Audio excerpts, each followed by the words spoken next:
Pokemon Let's Go Pikachu and Eevee's greatest flaw. Pokemon Let's Go Pikachu and Eevee are games with a lot of negative reception right now, and I'm about to throw my hat into the ring. So you might think that the greatest flaw of these games are the fact that they cost $60. You might think that their greatest flaw is the lack of new Pokemon besides Melton and Melmetal. You might even think that their greatest flaw is the Pokemon Go style catching or the overworld encounters or the fact that it's so far appearing to be a really easy game. All these aren't the greatest flaw, or at least in my opinion. You might even think that it's the lack of abilities that is the greatest flaw, and that while that is, in my opinion, horrible, it's still not the greatest flaw. No, I would argue that the greatest flaw is the lack of held items. Now, before I explain, let me give you some context. So, I am a competitive Pokemon player, and this gives me a different view on the subject compared to a lot of other YouTubers that I've seen talk about this. And this is why I think that the lack of held items are specifically the worst thing in the game. So why? Why is this? In short, Mega Pokemon. So some genius at Game Freak decided it would be a good idea to remove held items, but then just keep Mega Pokemon in. What this means, if you don't know, is that the one thing that keeps like regular Pokemon on par with the Megas are held items. The fact that a Mega cannot hold an item besides its Mega Stone, and a non-Mega Pokemon can have a Life Orb or Leftovers or something like that. It's Mega Stones and Eviolite are kind of the same in my eye because of that. They're both held items, but they take away your ability to. They boost your stats, but take away your ability to use a held item.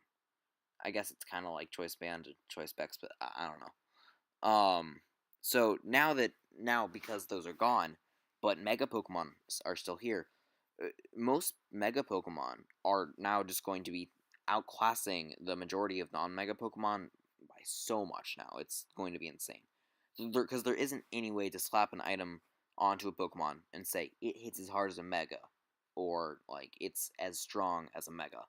Since the only Pokemon that get to use items now and utilize an item are Mega Pokemon. This means two very important things. Team building will go from core-centric to Pokemon-centric. So this Pokemon is going to be your Mega of choice, of course. So since you only get one Mega Pokemon, alright, it is undoubtedly going to be like the most dominant force on your team. So you have to make it the center of your team. You have to make sure that it will stay alive for the fight. So this means that the rest of your team is now only solely based on taking care of things that beat your Mega Pokemon. Basically meaning the Mega Pokemon is now the checkpoint of viability. Like, you have to either have, like, not either, you have to have both a top tier Mega as the center of your team and have multiple checks and definitely at least one for sure counter to every single top tier Mega, obviously including the one that you currently have your team, like, in the other Pokemon on your team, just so you can be able to, like, realistically compete in the higher echelons of competitive play. Having a team without a Mega will get you nowhere. Alright, so here's the thing. If I want to, right now, I can go on Showdown. I can make an OU team. I can make it have no Mega Pokemon. I can go on the ladder. I can win some matches with that team. I can get 1,400, let's say. It's not the most viable team of all time. It's not as good as any of my teams that would have a Mega Pokemon. But it's not completely unviable. I can win matches against decent players with this team because it's a well-built team. Unlike if I was to make a competitive Let's Go team without a Mega. And this is kind of the problem. If you go without a Mega, okay, and Let's Go, on a competitive format, you will not win any games except for like bottom ladder games, if any. Alright, you would have to not only have ways to deal with every Mega ever, you would also be missing like a key power source, right? Like, every team you face is going to have one Pokemon that is insanely powerful. It's going to be much powerful than every Pokemon you have in your team. You do not have that Pokemon if you go without a Mega Pokemon. This is okay. Like, this is excusable in the current competitive Pokemon, Gen 7, Ultra Sun, Ultra Moon, because there are things like Life Orb. You can use a Life Orb attacker to, like, actually make a Pokemon strong. Not every Pokemon, of course, is... Most Pokemon, if they have a Mega Form, they are less viable than the Mega Form. I think the two exceptions that come to mind is Garchomp, which just gets slower, and Tyranitar, which literally just, there's no reason, there's nothing better about its Mega Form, and therefore you can use leftovers or something. A, none of those Pokemon are Generation 1, so they don't exist in Let's Go, and B, there would be an adverse reaction. The only reason you currently use regular Tyranitar over Tyranitar Mega is so you can use leftovers. That's not an option for you anymore.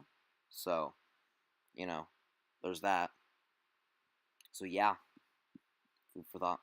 So in conclusion, first of all, let me say I do understand that the Let's Go competitive meta is going to be different than like the Gen 7 Ultra Sun Ultra Moon meta. And because it's not Generation 8. Generation 8's not coming out to 2019. I understand that. I understand there might not even be a competitive meta, but if there is, this is a major problem. Anyways, so yeah, the removal of items is having an extremely negative effect on just like the entire game in general. Like, I think first of all, let me say I understand where they're going for here. I understand why abilities. I understand why Let's Go is how it is as a game. They're trying to attract an audience from Pokemon Go. I get that. I'm fine with that. There's a main series game coming in 2019. I'm perfectly okay with this. I understand, but they should not have put Megas in the game. They honestly shouldn't have. I think as fans we were happier with that, but as a competitive player, I understand that is just, it's not good for a potential competitive meta. And yeah, so yeah, the removal of items will have an extremely negative effect on the metagame, mainly due to the fact that it will only bring positive things to Mega Pokemon, which, I mean, Mega Pokemon are already extremely viable, and yeah, it's a problem. Anyways, I am Imaginary Studios. Don't forget to like, comment, and subscribe. Thank you for watching. Have a great day. Bye.